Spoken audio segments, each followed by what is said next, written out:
সম্মানিত অভিভাবক, little Angeles learning home কর্তৃক আয়োজিত প্রথম ইউটিউব ক্লাসে আমি আপনাদের আমন্ত্রণ জানাচ্ছি।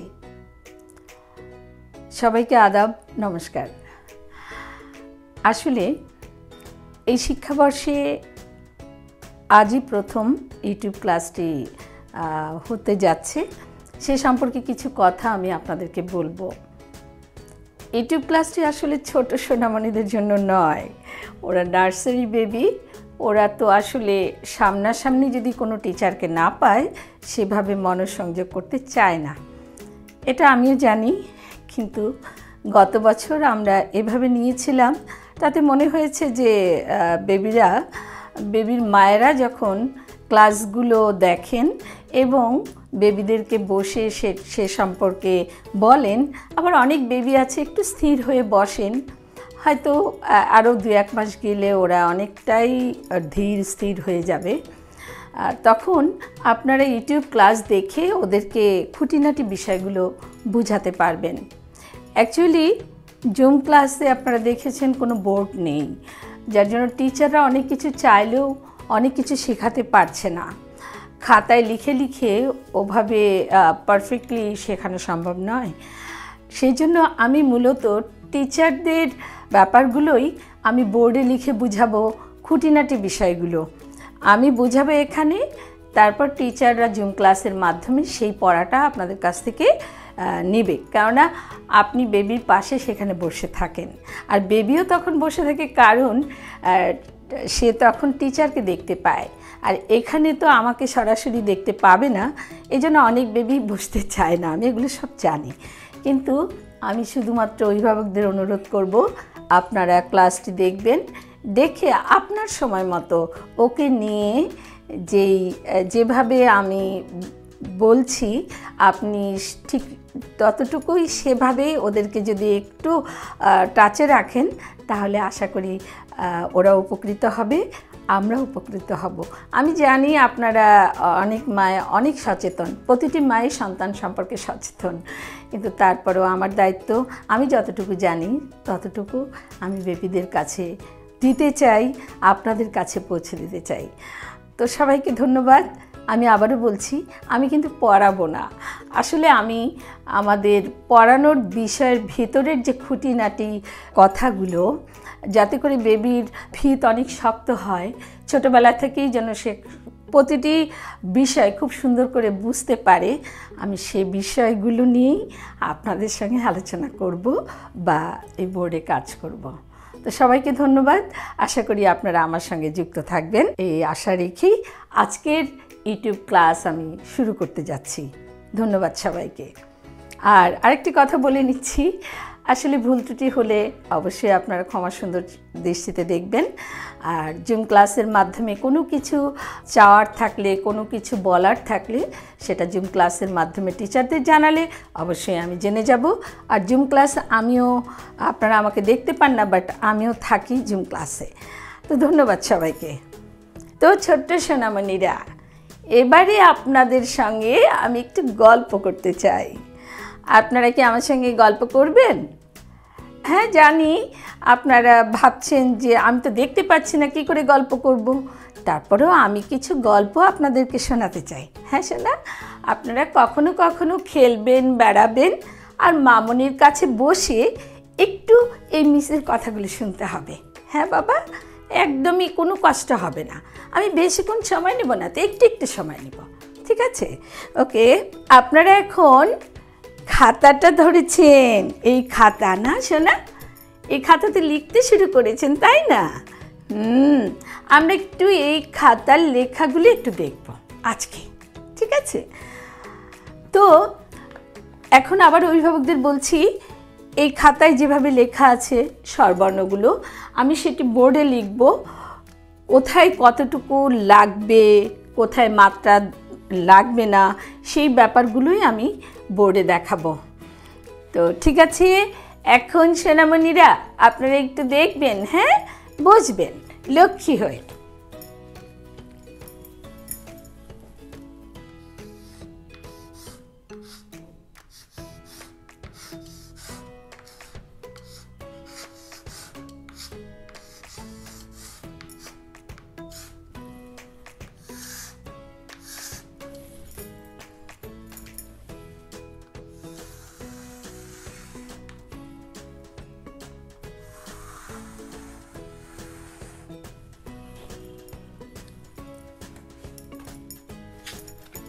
আমরা প্রথমে আমরা ধরেছি, এতদিন ডট শিট করিয়েছি, অনেক বেবি পেন্সিল এই প্রথম ধরেছে। আমাদেরও দুর্ভাগ্য যে আমরা ওদের হাতে কলমে শেখাতে পারছি না। তো আশা করি এই পরিস্থিতি থেকে আমাদের মুক্তি দান করবেন আমাদের সৃষ্টিকর্তা। তো তার আগ পর্যন্ত অবশ্যই আমি, আপনি, আমরা সবাই মিলে ওদের সময়টা নষ্ট না করে ওদেরকে যেভাবে পারি যেন এগিয়ে নিয়ে যেতে পারি, এই প্রার্থনাই করি। তো ধন্যবাদ। আমি স্বরবর্ণগুলো এখানে লিখব।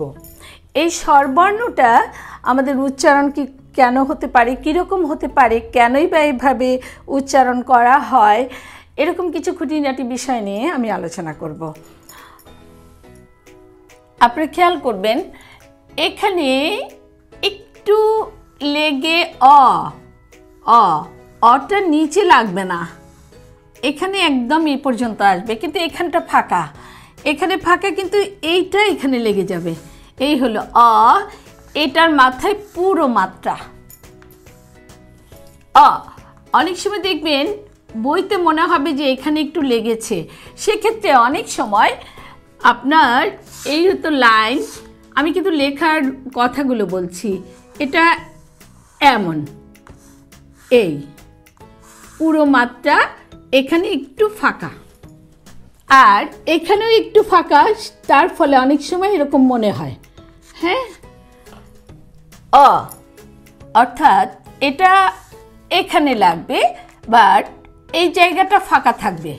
আমি এই বিষয়গুলি বোঝাতে চাচ্ছি, এই জায়গাটা ফাঁকা থাকবে এখন অনেকে বলে, কেউ স্বরে বলে, দুটোই কারেক্ট। তো আপনারা বেবি যেভাবে পড়ে অভ্যস্ত, আপনাদের টিচাররা যেভাবে জুম ক্লাসে শেখাচ্ছেন আপনি সেভাবেই করবেন। কেউ হয়তো শেখাচ্ছে, কেউ স্বরে বলছে, দুটোই কারেক্ট। সুতরাং আমিও দুভাবেই পড়ব, যেভাবে বেবি কমফোর্ট ফিল করে সেভাবেই পড়বে।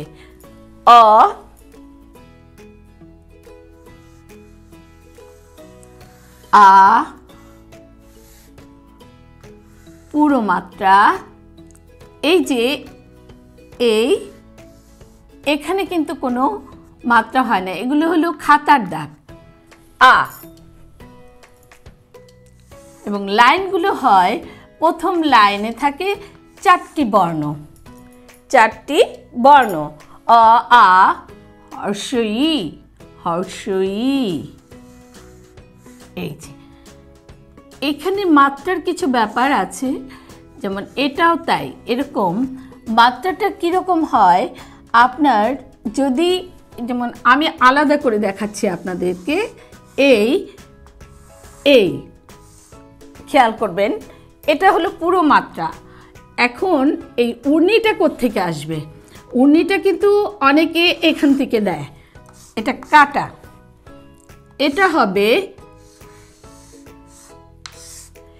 এই যে এখানে যে দাগ, এর থেকে এই যে মাথাটার এদিক থেকে আসবে, মাত্রা যতটুকু পুরো মাত্রার এদিক থেকে না, মাত্রা ছেড়ে একটু ভেতর থেকে এসে এই রস্বই ই, এটাকে বলবো আমরা রস্বই। এটা এবার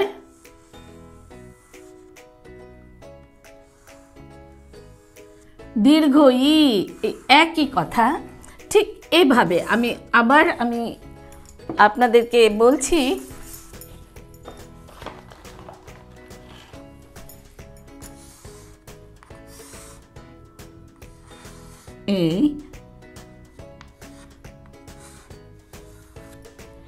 এই মাত্রাটা কিরকম হবে? আসলে বড় হলে তো লেখা তাড়াতাড়ি করবে, এক এক রকম হবে, কিন্তু ছোটবেলায় আমাদের লেখাগুলো যদি আমরা যত্ন করে বেবিদেরকে শেখাই, তাহলে বড় হয়ে খারাপ হতে অনেক খারাপ হতে পারে না। মূল বিষয়গুলো ওরা ঠিক মনে রেখেই লেখা লিখে। সেই জন্য ছোটোবেলাটাই অক্ষরটা যেন সুন্দর হয়, মাত্রা জ্ঞানটা যেন ঠিক থাকে, তাহলে হাতের লেখা এমনি সুন্দর হয়ে যাবে। এই যে দীর্ঘ ই, আমি যদি এটা মাত্রা ধরি, তাহলে এই মাত্রার শেষ থেকে কিন্তু আপনার আসবে না, উর্নিটা আসবে। এই যে খেয়াল করেন, এই এই যে এই সোজাসুজি মাত্রা এতটুকু থাকবে, এই দীর্ঘ ই। তাহলে এখানে কি আসছে? এই দীর্ঘ ই। তাহলে আজকে আমি এই 4টি বর্ণই লিখব। অ, আ, হ্রস্ব ই, দীর্ঘ ই।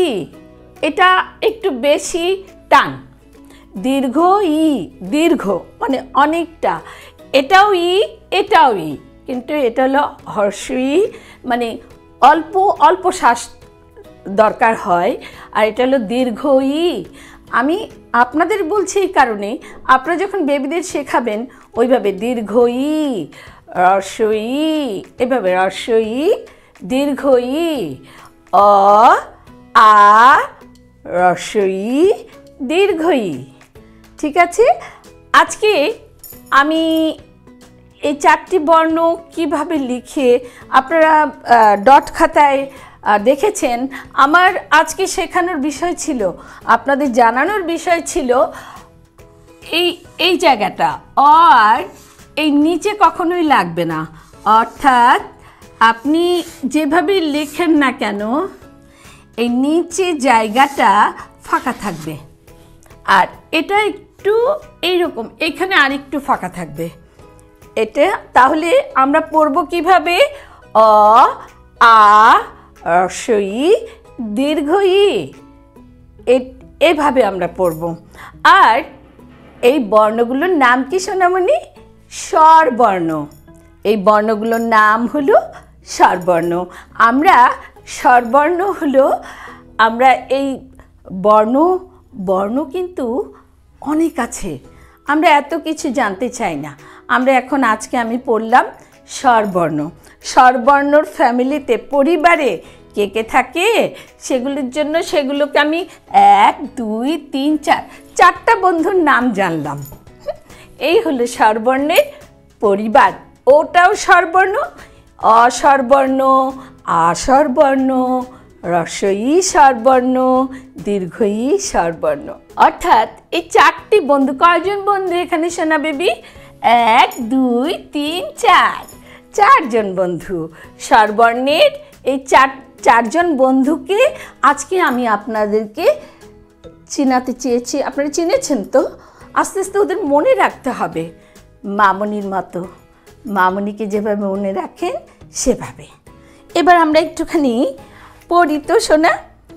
দেখেন অদি কি আসছে? হ্যাঁ, এই যে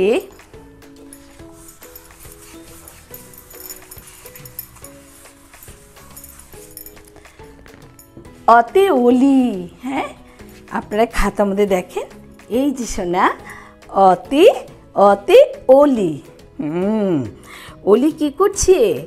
ওলি ফুলে ফুলে যখন ঘুরে ঘুরে বেড়ায় না, ওলির কাজ কি জানেন? হ্যাঁ, আপনার কাজ কি? আপনার কাজ তো শুধু মামনিকে গিয়ে জড়িয়ে ধরা, ঠিক না? তেমনি ওলিরও একটা কাজ আছে। ওলি মানে কি? যে দেখেন মৌমাছি। হ্যাঁ, ও কি করে জানেন? ও সব ফুলে ফুলে ঘুরে বেড়ায়। আর ফুলের মধ্যে যে কি করে জানেন? প্রতিটা ফুলের মধ্যে অনেক মধু আছে। হ্যাঁ, এই যে মৌমাছিটা কি করে সোনা বেবি? মধু খায় ফুল থেকে। আবার ওর আর একটা কাজ আছে, ও ফুল থেকে মধু নিয়ে নিজে খায়, নিজে নেয়, আবার আর একটা ফুলে গিয়েও সেই মধুটা দিয়ে দেয়, আবার কিছুটা নিজের বাড়িতেও নিয়ে যায়। ও নিজে খায়, আর একজনকে দেয়, আবার নিজের বাড়িতে নিয়েও রেখে দেয়। তাহলে এটার একটা ছড়া আছে, আমরা একটু পড়ি। ওলি উড়ে ফুলে ফুলে, ওলি উড়ে ফুলে ফুলে, না শোনা? ফুলে ফুলে। হ্যাঁ, ফুলেরা সব উঠলো দুলে। হ্যাঁ, যখনই অলিটা ফুলের মধ্যে বসে পড়লো আর ফুলগুলো খুব নড়ে চড়ে বসলো, ওরা ভাবলো আরে বন্ধু এসেছে, এখন আমাদেরকে এখান থেকে মধু খাবে, আবার অনেক ফুলে গিয়ে মধু তো দিয়েও দেয়। সে ভাবছে আমাদের একটা বন্ধু এসেছে, এই জন্য ফুলেরা খুব নড়ে চড়ে বসে। আপনারা যেমন আপনার বন্ধু দেখলে খুশি হয়ে যান না, গিয়ে বন্ধুকে জড়িয়ে ধরেন না? হ্যাঁ, তাহলে কি বললো? অতে এই যে অতে কি হলো সোনা? অতে হলো অতে অলি। হ্যাঁ, এটা আপনারা এখন পড়তে পারবেন না, কিন্তু আর কিছুদিন পরে পড়তে পারবেন। বছর যখন শেষ হবে তখন পড়তে পারবেন। অলি উড়ে ফুলে ফুলে, ফুলেরা সব উঠলো দুলে। এটা কিন্তু আমরা মুখস্থ করে ফেলবো, কেমন? আস্তে আস্তে, এখনই পারবেন না, সমস্যা নেই, শুধু এখন শুনতে হবে মিসের কথা। আর এইবার আর একটা অতিথি। আচ্ছা শোনা, অতিথি আসে না, মেহমান আসে না বাড়িতে? মেহমান এলে কি হয়? খুব খুশি না? দৌড়ে গিয়ে মামনিকে বলতে হয় মেহমান এসেছে, পড়া পড়তে হবে না। কি খুশি, মেহমানদের সঙ্গে বসে গল্প করতে পারবো না। মেহমান এলে তো খুব খুশি না? ঠিক, তো মেহমান এলে কি করতে হবে শোনা? মন খারাপ করতে নেই। হ্যাঁ, মেহমানদের কি করতে হবে? বসতে দিতে হবে, খুব ভালোবেসে বসতে দিতে হবে। হ্যাঁ, তাদের সঙ্গে কথা বলতে হবে। নয়তো কি হয় জানেন, যদি মেহমান বাড়িতে আসে আর আপনারা যদি কথা না বলেন, মেহমানরা খুব কষ্ট পায়, ভাবে আমরা বেবিদের বাড়িতে গেলাম অথচ বেবিটা আমাদের সঙ্গে কথাই বললো না। এটা কি ভালো হবে শোনা? ভালো হবে না। সেই জন্য মেহমানদের সঙ্গে কথা বলতে হবে। এদেরকে আবার মেহমানদের আরেকটা নাম আছে, আপনাদের যেমন অনেক নাম, তেমনি নাম আছে ওদের। হ্যাঁ, অতিথি বলে। তাহলে কি বললো? অতিথিরা এলে ঘরে বসতে দিব আদর করে। ঠিক আছে শোনা? তাহলে আজকে আমরা অ দিয়ে পড়লাম অলি উড়ে ফুলে ফুলে, ফুলেরা সব উঠলো দুলে, অতিথিরা এলে ঘরে বসতে দিব আদর করে। ঠিক আছে শোনা? আজকে শুধু এতটুকুই। হ্যাঁ, ঠিক আছে। আপনারা কিন্তু আজকে 4 জন বন্ধুকে প্রতিদিনই পড়ছেন। আমি আপনাদেরকে 4 জন বন্ধুকে লিখে দেখিয়েছি। এই বন্ধুটার নাম অ, এই বন্ধুটার নাম আ। কেউ কেউ স্বরে অ বলেন, কেউ কেউ স্বরে আ বলেন, দুটোই ঠিক। তারপর হ্রস্বই দীর্ঘই। 4 জন বন্ধুর নাম বলেছি। এই 4 জন বন্ধুর পরিবারের কর্তাকে, এই 4 জন বন্ধুকে কি বলে? কি এদের তো আলাদা আলাদা নাম, ওদের আবার একসঙ্গে একটা নাম আছে, সেই নামটা হলো স্বরবর্ণ। ঠিক আছে শোনা? ঠিক আছে, তো সবাই ভালো মতো থাকবেন, জুম ক্লাসে বসবেন আর একটু করে লিখবেন। ঠিক আছে, ডটে হাত ঘুরিয়ে ঘুরিয়ে লিখতে হবে শোনা। আর লেখার সময় খুব মন দিয়ে, মামনিকে একদমই দুষ্টু করা যাবে না। ঠিক আছে? আর ভোরবেলা ঘুম থেকে উঠতে হবে, অনেকক্ষণ ঘুমিয়ে থাকা যাবে না। অনেকক্ষণ ঘুমিয়ে থাকলে এই যে এখানটার বুদ্ধি কমে যায়। ভোরে উঠতে হবে আর সব কিছু ঠিকঠাক মতো করে একটু একটু করে মামনির কাছে বসে একটু পড়তে হবে। ভালো থাকবেন লক্ষ্মী সোনা বেবি, আবার দেখা হবে। বাই।